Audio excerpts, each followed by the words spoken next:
నాయకుడు మాజీ మంత్రి మాజీ పిసిసి అధ్యక్షులు డి శ్రీనివాస్ చనిపోవడం కాంగ్రెస్ పార్టీకి తీరని లోటు అని కాంగ్రెస్ నాయకులు అన్నారు. ఈ సందర్భంగా వీణవంక ఎస్ఎస్ఎల్ మండల అధ్యక్షులు మాదా సునీల్ మాట్లాడుతూ డి శ్రీనివాస్ చనిపోవడం చాలా బాధాకరమైన విషయం. ఈ రోజు ఉదయం తెల్లవారుజామున చనిపోవడం చాలా బాధాకరం. వారు కొంతకాలంగా అనారోగ్యంతో బాధపడుతున్నారు. చాలా సంవత్సరాలుగా కాంగ్రెస్ పార్టీకి సేవలందించారు. ఉమ్మడి ఆంధ్రప్రదేశ్ ఉన్నప్పుడు మంత్రిగాను ఎంపీగాను వారు సేవలందించారు. విద్యార్థి దశ నుండి అంచెలంచెలుగా ఎదుగుతూ కాంగ్రెస్ పార్టీలో అత్యుత్తమ పదవులను చేపట్టడమే కాకుండా పార్టీ అభివృద్ధికి కృషి చేసినటువంటి వ్యక్తి డి శ్రీనివాస్ అని పలువురు నాయకులు కొనియాడారు. ఆయన మృతి చెందడం బాధాకరమని ఆయన స్వగృహంలో మంత్రి పొన్నం ప్రభాకర్ పూలమాలలు సమర్పించి ఘన నివాళులర్పించారు. 3 గంటల సుమారు శ్రీ ధర్మపురి శ్రీనివాస్ గారు అకాల మరణం చెందడం జరిగింది. వారు కొంతకాలంగా అనారోగ్యంతో చాలా బాధపడుతున్నారు.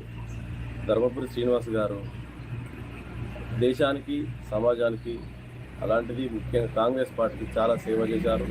కాంగ్రెస్ పార్టీలో ముఖ్యమైన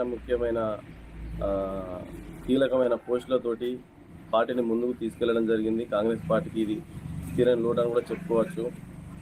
మా దాంట్లో ఒక కుటుంబ పెద్దను పోగొట్టుకున్నంత బాధ కలుగుతున్నది.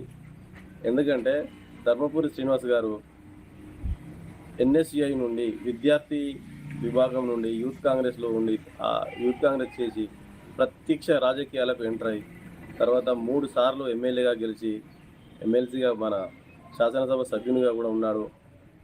తర్వాత అతను చేసిన పనులు ఉమ్మడి ఆంధ్రప్రదేశ్లో పిసిసి ఒక కీలక పాత్ర పోషించి పిసిసి పగ్గాలు చేపట్టి పార్టీని ముందుకు తీసుకెళ్లడం జరిగింది.